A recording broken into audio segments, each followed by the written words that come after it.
សេចក្តីណែនាំស្តីពីការរៀបចំទិវាព្រះពុទ្ធសាសនាអន្តរជាតិលើកទី1នៅព្រះរាជាណាចក្រកម្ពុជាតាមអនុក្រឹត្យលេខ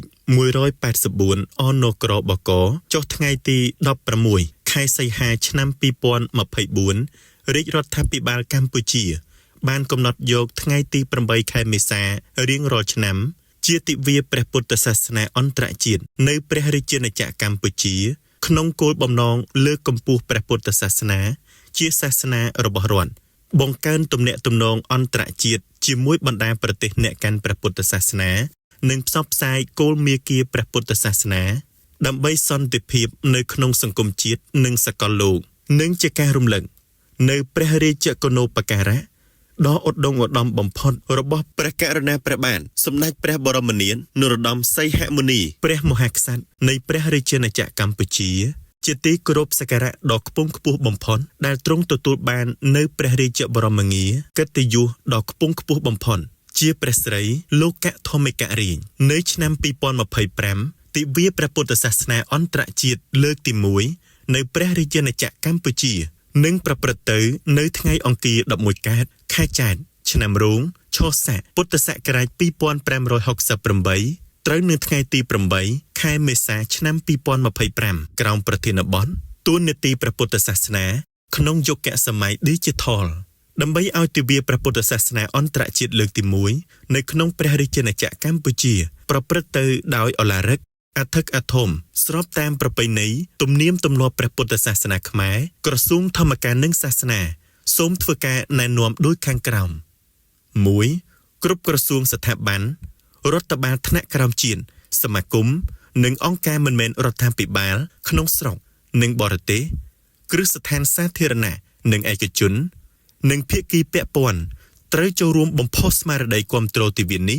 ដល់សាធារណជនដើម្បីឲ្យមានការយល់ដឹងអំពីការប្រតិបត្តិតាមព្រះពុទ្ធឱវាទនិងពុទ្ធមេគា 2. គ្រប់ក្រសួងស្ថាប័នរដ្ឋបាលរាជធានីខេត្តក្រុងស្រុកខណ្ឌមន្ត្រីជំនាញទាំងអស់វត្តអារាមសាសនដ្ឋានគ្រឹះស្ថានសិក្សារដ្ឋនិងឯកជនក្រុមហ៊ុនរោងចក្រសហគ្រាសត្រូវចងបដាពាក្យស្លោកឬរូបភាពដែលមានខ្លឹមសារទាក់ទងនឹងទិវាព្រះពុទ្ធសាសនានិងការលើកកម្ពស់គុណតម្លៃនៃព្រះពុទ្ធសាសនាសិលធម៌គុណធម៌សុជីវធម៌ទង់ជាតិទង់សាសនានិងទង់ព្រះមហាក្សត្រនៅតាមអគាររដ្ឋបាលសាសនដ្ឋាននិងបូជនីយដ្ឋានផ្សេងៗ 3. អគ្គនាយកដ្ឋានកិច្ចការសាសនានៃក្រសួងធម្មការនិងសាសនាត្រូវសហការជាមួយគណៈសង្ឃទាំងពីរគណៈក្រសួងស្ថាប័នរដ្ឋលេខាធិការដ្ឋាននិងរដ្ឋបាលរាជធានីខេត្តប្រារព្ធទិវាព្រះពុទ្ធសាសនាអន្តរជាតិលើកទី1នៅក្នុងព្រះរាជាណាចក្រកម្ពុជានៅថ្ងៃអង្គារ11កើតខែចែកឆ្នាំរោងឆស័កពុទ្ធសករាជ2568ត្រូវនៅថ្ងៃទី8ខែមេសាឆ្នាំ2025ទៅតាមទីតាំងកំណត់ជាក់ស្ដែងដោយមានការរៀបចំពិធីកម្មតាមទំនៀមប្រពៃណីព្រះពុទ្ធសាសនាខ្មែរ 4. អគ្គនាយកដ្ឋានកិច្ចការសាសនានៃក្រសួងធម្មការនិងសាសនាត្រូវសហការជាមួយអង្គភាពជំនាញពាក់ព័ន្ធរៀបចំសារអបអរសាទរនិងគាំទ្រចំពោះការរៀបចំទិវាព្រះពុទ្ធសាសនាអន្តរជាតិឆ្នាំ2025ក្នុងនាមរាជរដ្ឋាភិបាលកម្ពុជាផ្ញើជូនគណៈគ្រប់គ្រងនៃកិច្ចប្រជុំកំពូលអ្នកកាន់ព្រះពុទ្ធសាសនាពិភពលោក 5. មន្ទីរធម្មការនិងសាសនារាជធានីខេត្តត្រូវសហការជាមួយសាលាគុណសាលាអនុគុណនិងបណ្ដាវត្តអារាមរៀបចំឲ្យមានពិធីកម្មតាមប្រពៃណីព្រះពុទ្ធសាសនាខ្មែរដើម្បីបង្កលក្ខណៈឲ្យពុទ្ធបរិស័ទ